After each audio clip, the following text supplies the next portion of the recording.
요한은 예수님이 하나님의 아들이라는 것을 증명하기 위해서 요한복음 성경에 예수님이 행하신 기적 7가지를 간추려서 기록을 했습니다. 그 중에 마지막 7번째 기적이 죽은 나사로를 살린 기적입니다. 이것은 마지막 기적이고 가장 중요한 기적이었습니다. 이것조차도 믿지 못하면 믿을 기회가 없었습니다.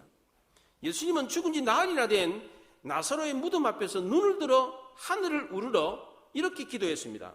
아버지여, 내가 죽은 나사로를 살리는 것은 아버지께서 나를 보내신 것을 무리들이 믿도록 하기 위함입니다. 이렇게 기도를 했어요.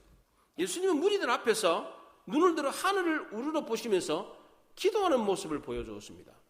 슈바이처 박사는 현대인이 하루에 몇 번이라도 밤하늘에 별들을 보든지 온 우주를 생각하면 현대 문명이 이토록 병들지는 않았을 거다, 이런 얘기를 했습니다.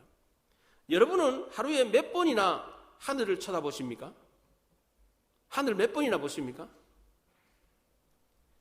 빌딩 숲에 파묻혀가지고 땅만 보고 사는 경우가 많지 않습니까?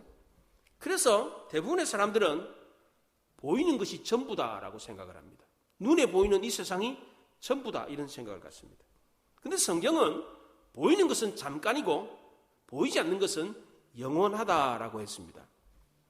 우리가 믿는 하나님은 비록 눈에 보이지는 않지만 눈에 보이는 이 세계를 주관하시고 우리 곁에서 말없이 우리의 모든 말을 다 듣고 계십니다. 지금도 여전히 하나님은 우리 삶에 개입하고 계십니다. 요한은 이 사실을 믿도록 하기 위해서 예수님이 죽은 나사로를 살린 기적을 마지막으로 성경에 기록을 했습니다. 예수님이 죽은 나사로를 나흘 만에 살린 이 사건을 봤을 때 사람들이 어떤 반응을 보였습니까? 첫째로 유대인들은 어떤 반응을 보였습니까? 긍정적인 반응을 보인 사람들이 있었는가 하면 부정적인 반응을 보인 사람들이 있었습니다. 45절과 46절을 보십시오. 많은 유대인들이 믿었으나 그 중에 어떤 자는 바리새인들에게 가서 예수께서 하신 일을 알리니라 그랬습니다. 예수님이 나사로를 살린 것을 보고 믿도록 하기 위함인데 다 믿은 게 아니었습니다. 어떤 사람은 바리새인들에게 달려가가지고 예수님이 하신 일을 고해바쳤습니다. 우리가 순수하게 열심히 봉사하고 섬겼을 때 사람들이 항상 그걸 좋게 보지는 않습니다. 아무리 좋은 일을 해도 안 좋게 보는 사람이 있습니다. 그래서 좋음과 나쁨이 항상 공존합니다. 우리가 하나님을 위해서 열심히 헌신할 때 따뜻한 눈길로 봐주는 사람이 있는가 하면 따가운 눈총으로 보는 사람이 있어요. 아, 이것도 잘난 체 하는구만, 이렇게 보는 사람이 있어요. 우리는 대부분 어떤 착한 일을 할 때 하는 일이 작고 사소한 것입니다. 그런데 예수님은 오늘 본문에서 착한 일을 아주 크게 하셨어요. 죽은 지 나흘이나 된 사람을 살렸습니다. 그런데도 부정적으로 보는 사람이 있었습니다. 그럼 우리는 좋은 일, 착한 일 했을 때 사람들이 알아주지 않고 부정적으로 보더라도 섭섭해하거나 서운해할 필요가 없습니다. 우리가 볼 때는 예수님이 죽은 사람을 살렸으니까 야, 예수님은 정말 대단한 분이다, 진짜 하나님의 아들이다, 이렇게 생각하고 믿어야 됩니다. 우리가 생각할 때는. 그리고 예수님이 하나님의 아들이라는 사실을 다른 사람에게도 전하는 게 옳다, 이런 생각이 듭니다. 그런데 그렇지 않는 사람이 있었습니다. 바리새인들에게 찾아가가지고 고해바쳤어요. 왜 하필이면 바리새인들에게 찾아갔겠습니까? 바리새인들이 예수님 반대편에 서 있었기 때문입니다. 예수님을 반대하는 사람에게 찾아갔으니까 예수님에 대해서 뭐라고 말했겠습니까? 좋게 말했겠습니까? 나쁘게 말했겠습니까? 만약에 찾아가가지고 좋게 말했더라면 욕을 얻어먹었을 거예요. 그렇잖아요. 예수님을 반대하는 사람에게 찾아갔으니까 예수님을 공격하기 위해서 간 겁니다. 귀신의 힘을 빌려가지고 죽은 사람을 살려냈습니다. 그 사람들을 놀랍게 해가지고 자기 사람으로 끌어가려고 합니다. 이런 식으로 예수님을 흉보는 이야기를 했습니다. 왜 굳이 이렇게까지 합니까?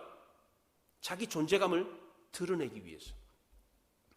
만약 이들이 그저 평범하게 예수님이 행하셨던 일을 있는 그대로 말했더라면 바리새인들에게 무슨 도움이 되겠습니까?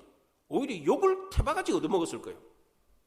예수님에 대해서 좋게 말했다 그러면 오히려 공격을 받았을 겁니다. 그래서 예수님에 대해서 부정적으로 말했습니다. 사람들은 자기가 뭔가 잘한 일이 없을 때는 남들이 잘해놓은 일을 깎아내리려고 합니다. 자기가 올라가지 못하면 자기보다 높은 사람을 끌어내려가지고 자기 수준에 맞추려고 합니다. 어떻게 죽은 사람을 살렸는데 그걸 왜곡하고 비판해가지고 마치 아무것도 아닌 일처럼 만듭니까? 하나님이 행하셨다고 하는 이런 놀라운 기적을 일으켰는데 그걸 가지고 하나님과 사람 사이를 이겨나고 사람과 사람 사이를 갈라놓았습니다. 어디서 이런 아이디어가 생긴 겁니까? 누가 시킨 겁니까? 마귀가 시킨 겁니다. 마귀는 아첨대장입니다. 이간질 대장입니다. 아무것도 하지 못하고 아무것도 아닌 자신의 위상을 세우기 위해서 관계를 꾸미는 인간의 이 죄성과 남 잘 되는 꼴을 못 보는 마귀의 관계가 딱 들어맞았어요. 사람들은 남이 잘 되면 자기 자아상이 초라해진다고 생각합니다. 다들 공부 못하는 사람들만 있으면 자기 공부 못하는 게 표가 안 나. 근데 자기는 공부를 못하는데 옆에 있는 친구는 공부를 잘해. 그러면 자기가 초라해 보이는 거예요. 그렇잖아요. 자기는 못 살고 가난한데 옆에 있는 친구는 너무 잘 살아. 그러면 자기가 너무나도 비루한 인생을 사는 것처럼 느껴져요. 그래서 어떻게 하든지 간에 남 잘난 모습을 끌어내려야 돼요. 최근에 포항 앞바다에서 석유가스가 발견됐다고 대통령이 발표를 했습니다. 이걸 듣고서는 야당에서는 막 온갖 욕설을 퍼부으면서 그 사기다. 왜 대통령이 발표하냐? 그러면서 막 깎아내렸습니다. 올해 연말이 되면 거기 석유가 날 건지 가스가 날 건지 밝혀진답니다. 그러면 연말까지 기다렸다가 나는지 안 나는지 보고 비판하고 피난하면 되잖아요. 그런데 벌써부터 사기다, 혈세 낭비다 그러면서 아예 시추조차도 하지 못하게 만듭니다. 조금만 기다리면 결과를 볼 수 있으니까 기다리면 되는데 아예 처음부터 시작도 못하게 만듭니다. 왜 그렇게 합니까? 만약 그게 성공하면 현 정부의 업적이 되기 때문입니다. 만약 석유가 나온다면 야당으로서는 아마 배가 아플 거예요. 그렇잖아요. 그러나 대한민국 국민을 위해서는 어떻습니까? 대박 난 거죠. 예. 만약 예상한 대로 석유가스가 나온다면 대한민국 위상이 달라질 겁니다. 국민들 삶의 질이 확 달라질 거예요. 예수님이 죽은 나사로를 살리신 것도 마찬가지입니다. 죽은 나사로가 나흘 만에 다시 살아난 것, 이것은 죽은 우리가 다시 살 수 있다라고 하는 확신을 심어주는 대단히 획기적인 사건이었습니다. 그렇기 때문에 이 사건을 숨길 것이 아니라 아무것도 아닌 일처럼 폄하할 것이 아니라 온 동네방네 다 알려가지고 사람들에게 전해야 하는 겁니다. 우리는 다 죽을 겁니다. 그런데 보십시오. 죽었던 나사로가 나흘 만에 다시 살아났습니다. 그러니까 우리도 죽었다가 다시 살아날 수 있습니다. 이 일을 행하신 이분이 바로 예수님인데 이 예수님이 바로 하나님의 아들입니다. 이 하나님의 아들을 믿으면 우리도 죽었다가 다시 살 수 있습니다. 이렇게 말할 수 있는 겁니다. 이걸 전할 수 있는 것입니다. 이 놀라운 소식을 숨기는 것이 이득입니까? 알리는 것이 이득입니까? 알리는 것이 이득이죠. 훨씬 큰 이득이죠. 동해 석유가스 유전에 대한 것도 마찬가지입니다.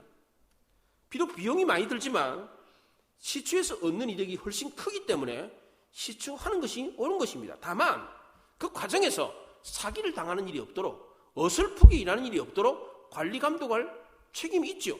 국민들이 그거를 예리한 눈으로 살펴봐야 되죠. 그러나 그 일을 시작조차도 못하게 하는 것은 온당치 않는 것입니다. 예수님이 죽은 사람을 살리는 것은 널리 알려서 많은 사람들에게 구원이 된 확신을 심어줘야 하는 겁니다. 그렇잖아요? 그런데 어떤 사람은 이 좋은 소식을 폄하하고 비난하고 정죄를 했습니다. 두 번째로 예수님이 죽은 나사로를 나흘 만에 살리셨을 때 종교 지도자들은 어떤 반응을 보였습니까? 공회를 모였습니다. 공회. 본래 종교 지도자들은 메시아 대망 사상을 알리고 백성들을 가르치는 역할을 했습니다. 그러면 예수라는 청년이 죽은 지 나흘이나 된 사람을 살렸으니까 빨리 가가지고 그게 진짜인지 확인해 봐야 될 거 아니에요. 그렇잖아요. 죽었던 사람을 하루, 이틀, 사흘, 나흘 4일 만에 살렸으니까, 썩어서 냄새가 나는 사람을 살렸으니까 그게 진짜인지 가서 확인해보고 진짜면 그 청년이 정말 메시아가 맞는지 검증해봐야 옳지 않습니까? 그런데 이 놀라운 소식을 폄하하고 비난하는 사람이 있어요. 그러면 그 사람 어떻게 해야 돼요?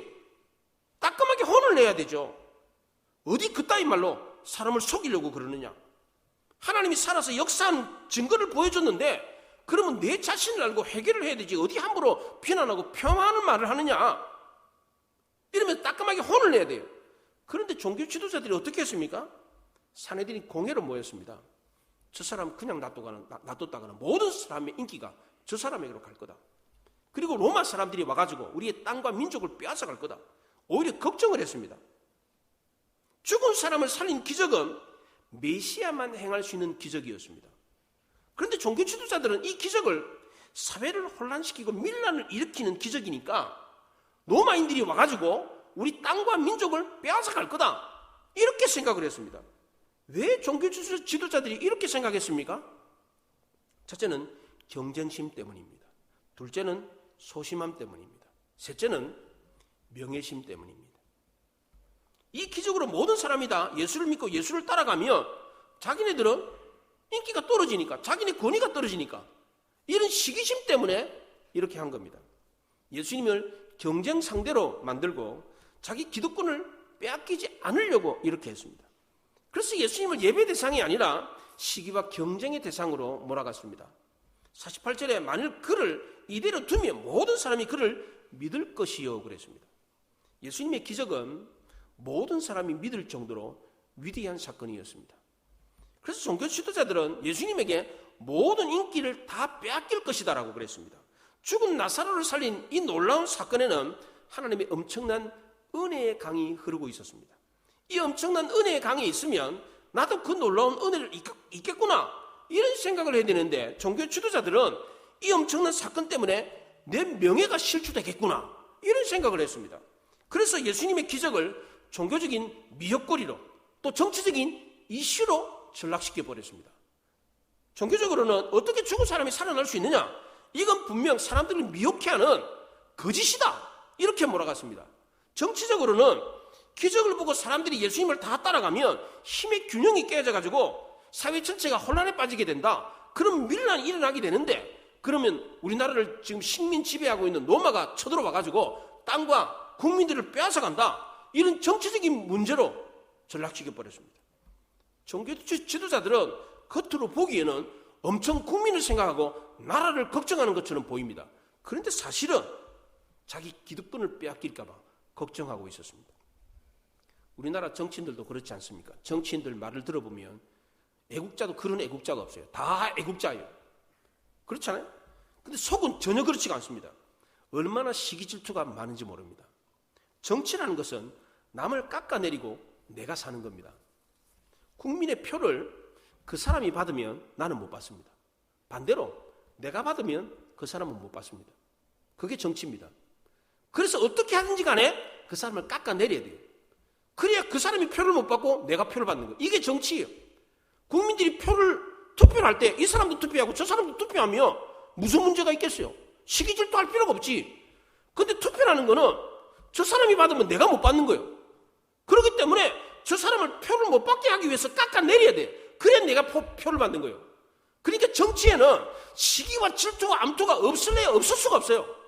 이게 정치예요. 이게 남 잘하는 일은 무조건 깎아내려야 돼. 그게 옳은 일이라 하더라도 무조건 깎아내려야 돼. 그래야 내가 표를 받는 거예요. 이게 정치예요. 이게 모든 사람이 다 예수님을 따라가는 걸 보았으면 야, 저 사람이 정말 메시아가 맞는가? 이런 생각을 해야 되는데 종교 지도자들은 그렇지가 않았습니다. 종교 지도자들은 백성을 지도하고 판단하는 자리에 있었기 때문에 자신들은 항상 옳다 이렇게 생각했습니다. 그런데 종교 지도자들도 백성 앞에 서 있기 이전에 하나님 앞에 서 있어야 합니다. 목회자들도 마찬가지입니다. 성도들 앞에 가르치는 입장에 있기 때문에 착각하는 경우가 있습니다. 목회자들도 성도들 앞에 서 있기 이전에 하나님 앞에 서 있다는 것을 잊지 말아야 됩니다. 교회 지도자들도 마찬가지입니다. 집사, 장로, 권사, 성도들도 마찬가지예요. 성도들 앞에 있을 뿐만 아니라 하나님 앞에 서 있다는 사실을 알아야 돼요. 어떤 사건이나 교훈을 들었을 때에 저걸 가지고 누구를 어떻게 가르칠까? 어떻게 교훈할까? 이런 생각만 하고 있으면 안 됩니다. 그 얘기를 듣고, 그 좋은 이야기를 듣고 내가 어떻게 변화되어야 될까? 내가 어떻게 은혜 받을까? 이런 생각을 해야 됩니다. 그런데 종교 지도자들은 하나님 앞에 서 있다는 생각을 하지 않고 백성 앞에 서 있다라고 하는 지도자의 모습만 생각했습니다. 그러니까 예수님을 깎아내리고 죽이려고 했던 것입니다. 자기는 지구의 자리에 서 있기 때문에 항상 옳다라고 생각하기 때문에 자기는 변할 것이 없고 남을 변화시켜야 된다 이런 생각만 하고 있었습니다. 백성들 앞에서 자신이 지도자다라고 생각하는 사람은 권위가 있습니다. 위험 있는 모습으로 서 있으려고 그럽니다. 그런데 하나님 앞에 서 있는 지도자다라고 하는 생각을 갖고 있으면 두려워 떨 수밖에 없습니다. 겸손해질 수밖에 없습니다. 아무것도 아닌 나 같은 사람을 백성의 지도자로 세워주셔서 감사합니다. 실수와 허물투성이 나 같은 사람을 세우셔서 이 백성을 다스리게 해주시니 감사합니다. 항상 겸손한 마음으로 두렵고 떨리는 마음으로 일을 행할 수밖에 없습니다. 우리나라 정치인들이 이런 마음을 가지고 정치한다면 태도가 달라질 거예요. 나라가 달라질 거예요. 그렇잖아요. 한 정치인 그룹이 정적을 어떻게 하면 제거할 수 있을까? 이 얘기를 하면서 해변을 거닐고 있었습니다. 그때 한 어부가 바다에 기어다니는 개를 잡고 있었어요. 정치인들이 그 개를 잡는 모습을 보고 사도 신기해가지고 둘러가지고 이렇게 구경을 하고 있었습니다. 근데 어부가 그 개를 큰 바구니에다가 담는데 바구니 뚜껑이 없어요. 한 정치인이 어부 아저씨, 바구니 뚜껑을 안 닫으면 개들이 도망가잖아요. 그랬더니 어부가 아무 걱정 없습니다. 이 개들은요, 정치인들하고 똑같아가지고요, 한 마리가 기어 올라가면 다른 개들이 끌어당깁니다. 남 잘 되는 꼴을 못 봐요. 이렇게 얘기했어요. 정치인들만 그렇습니까? 직장인들은 안 그렇습니까? 교회 성도들은 안 그렇습니까? 다 똑같습니다. 왜 그렇습니까? 이런 죄성이 우리 모두에게 있기 때문입니다. 그래서 사도 바울은 이 사망의 몸에서 누가 나를 건져내라 탄식을 했습니다. 그의 대제사장 가야바도 역시 예외가 아니었습니다. 50절에 보면 한 사람이 백성을 위하여 죽어야 온 민족이 망하지 않게 된다 이렇게 얘기했어요. 이게 바로 역사적 사회적 입장을 반영한 사상과 의식 체계를 가지고 자기 정권을 정당화하고 유지하는 데 써먹는 이데올로기입니다. 정치인들이 이런 이데올로기를 많이 써먹어요. 예. 최대 다수의 최대 행복을 위해서는 한 사람을 죽여도 된다 이렇게 말합니다. 정말 그렇습니까? 많은 사람의 행복을 위해서 한 사람을 죽여도 됩니까? 만약 그 사람이 여러분이라면 죽으시겠어요? 내가 죽어야 많은 사람이 산다 그러면 내가 죽겠습니다. 이렇게 말하면 이거는 위대한 선언이고 위대한 삶이 됩니다. 예수님이 그렇게 하셨어요. 그런데 네가 죽어야 우리가 산다. 그러니까 네 죽으라. 이렇게 말하는 것은 사탄의 논리입니다. 종교 지도자들이 그랬습니다. 자기는 희생하지 않고 남을 희생시키면서 자기의 유익을 구했습니다. 그것도 공동체를 위한다는 명분으로 그렇게 했어요. 정치인들이 그러잖아요. 정치인들이 막 이야기를 하면서 막 우리 지역 사회를 위해서 나라와 민족을 위해서 이렇게 한다고 막 그러면서 속으로는 자기 이권을 챙기기 위해서 그렇게 하는 거예요. 그게 뭐예요? 그게 이데올로기라는 거예요. 이데올로기. 이탈리아의 사회학자이고 경제학자이고 정치가인 파레토라는 사람이 이런 유명한 말을 했습니다. 다수의 행포가 소수의 진실을 훼손하거나 다수의 이익이 소수의 희생을 강요하거나 다수의 행복이 소수의 불행을 방치한다면 그 정책은 선택해서는 안 된다 그랬습니다. 지금은 이게 상식이 되었습니다. 그런데 아직도 이런 일들이 일어나고 있습니다. 예를 들면 돈 있는 사람들이 좋은 아파트에 살기 위해서 빈민가의 허름한 주택들을 싹 쓸어버리고 고급 아파트를 지어서 사는 경우가 지금도 있습니다. 이런 일 때문에 가난하고 헐벗은 사람들은 얼마나 많은 피눈물을 흘리는지 모릅니다. 가난한 사람들은 자기 집 팔고 땅 팔아도 새로 지어진 아파트를 살 수가 없어가지고 또 다른 빈민가로 이사를 가야 됩니다. 아직도 우리 주변에서 이런 일들이 일어나고 있습니다. 이러면 안 되지 않습니까? 가난하고 힘없는 사람들이 돈 많은 다수의 사람들의 힘에 밀려가지고 열악하게 사는 경우가 있는데 이것은 하나님이 기뻐하시는 일이 아닙니다. 정부는 정부대로, 시는 시대로, 구청은 구청대로 그런 일을 하면 떨어지는 떡고물이 있으니까, 이득이 있으니까. 건축하는 건축업자들도 그 아파트 지으면서 돈 벌잖아요. 세금 내잖아요. 그러면 정부는 정부대로, 시는 시대로, 구청은 구청대로 떡고물이 있으니까 좋은 거지.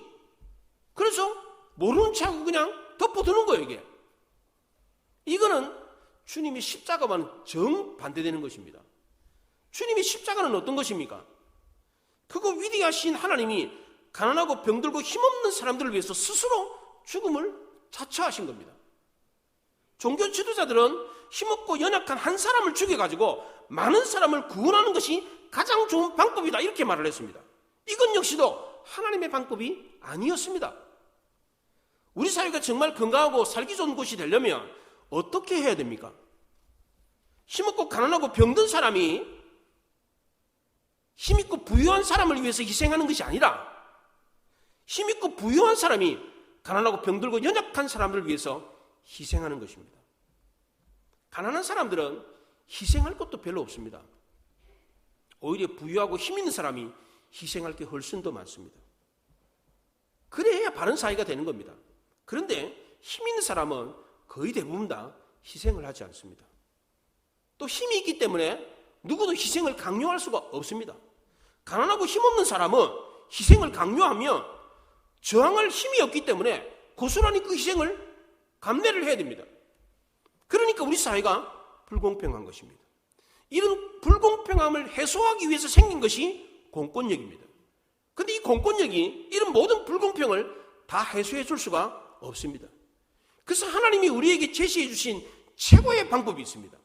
이 불공평을 해소할 수 있는 최고의 하나님의 방법이 있습니다. 마태복음 20장에 너희 중에는 그렇지 않아야 하리라. 너희 중에 크고자 하는 자는 섬기는 자가 되고 으뜸이 되고자 하는 자는 종이 되라 그렇게 말을 했습니다. 세상은 힘 있는 사람이 힘없는 사람에게 희생을 강요해서 힘 있는 사람이 잘 먹고 잘 사는 사회를 만든다고 하더라도 너희는 그렇게 해서는 안 된다 그랬습니다. 너희는 크고자 하는 자는 섬기는 자가 되어야 되고 으뜸이 되고 싶으면 종이 되라 그렇게 말을 했습니다. 네가 잘 먹고 잘 살고 싶으면 섬겨라. 네가 좋은 아파트에서 살고 싶으면 종이 되라 그렇게 말을 했습니다.